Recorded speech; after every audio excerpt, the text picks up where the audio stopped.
नमस्कार। ये आकाशवाणी शिमला है। अब आप प्रभा शर्मा से कोविड-19 पर विशेष समाचार बुलेटिन सुनिए। देश में कोविड-19 से स्वस्थ होने वालों की दर लगभग 53% हो गई है। अब तक करीब 1,94,000 संक्रमित रोगी ठीक हो चुके हैं। पिछले 24 घंटों के दौरान 7,390 लोग ठीक हुए हैं। करीब 1,60,000 मरीजों का इलाज चल रहा है। केंद्रीय स्वास्थ्य मंत्रालय के मुताबिक पिछले 24 घंटों के दौरान कोरोना के 12,881 नए मामले सामने आने के बाद कुल संक्रमितों की संख्या लगभग 3,67,000 हो गई है। पिछले 24 घंटों में कोरोना महामारी से देश में 334 लोगों की मृत्यु हुई है। इसी के साथ मृतकों का आंकड़ा 12,237 पर पहुंच गया है। देश में कुल 953 प्रयोगशालाओं में कोरोना वायरस की जांच हो रही है। इस बीच प्रदेश में कोरोना पॉजिटिव मामलों की संख्या बढ़कर 593 हो गई है। आज प्रदेश में अब तक कुल 8 नए मामले सामने आए हैं। हमीरपुर जिला में 7 और सोलन में 1 कोरोना पॉजिटिव मामले की पुष्टि हुई है। प्रदेश में अभी तक 368 लोग कोरोना से ठीक हो चुके हैं, जबकि 199 मरीजों का राज्य के विभिन्न अस्पतालों में इलाज चल रहा है। राज्य में अभी तक 57,479 लोगों का कोरोना टेस्ट किया जा चुका है। प्रधानमंत्री नरेंद्र मोदी ने कहा है कि लॉकडाउन समाप्ति के बाद देश में अब दूसरे राष्ट्रव्यापी अनलॉक चरण की योजना बनाने की आवश्यकता है। प्रधानमंत्री राज्यों और केंद्र शासित प्रदेशों के मुख्यमंत्रियों के साथ कल दूसरे दिन आयोजित वर्चुअल बैठक में बोल रहे थे।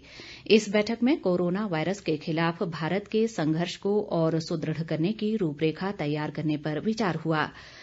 प्रधानमंत्री नरेंद्र मोदी ने बैठक में लॉकडाउन से संबंधित अफवाहों को भी दूर किया।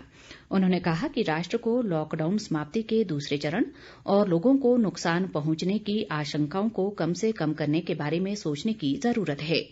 उन्होंने कहा कि सरकार द्वारा समय पर लिए गए निर्णयों से देश में कोविड-19 महामारी के प्रकोप को कम करने में काफी हद तक मदद मिली है।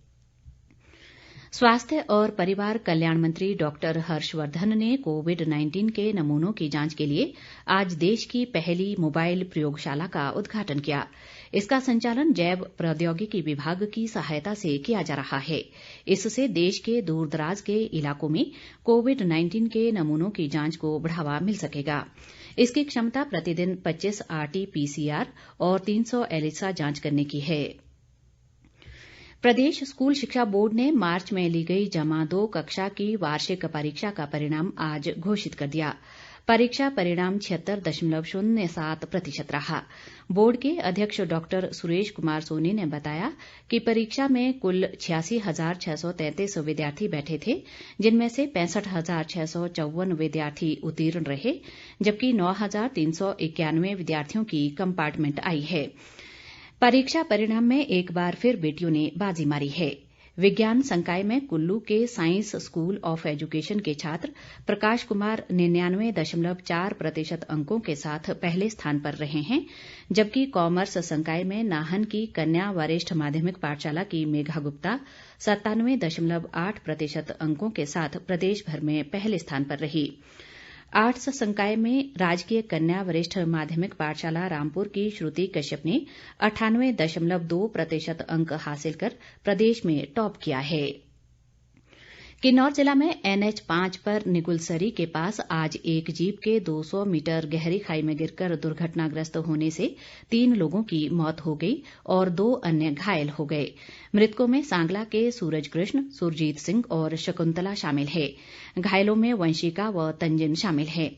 दोनों घायलों का रामपुर स्थित नागरिक अस्पताल में इलाज चल रहा है।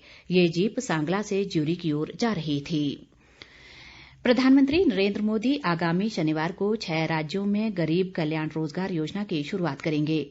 इस योजना का उद्देश्य अपने अपने राज्यों को लौटे प्रवासी मजदूरों और ग्रामीणों को जीवन यापन के अवसर उपलब्ध कराना है। 125 दिनों तक चलने वाले इस अभियान को मिशन मोड पर कार्यान्वित किया जाएगा। इसके साथ ही ये समाचार बुलेटिन समाप्त हुआ।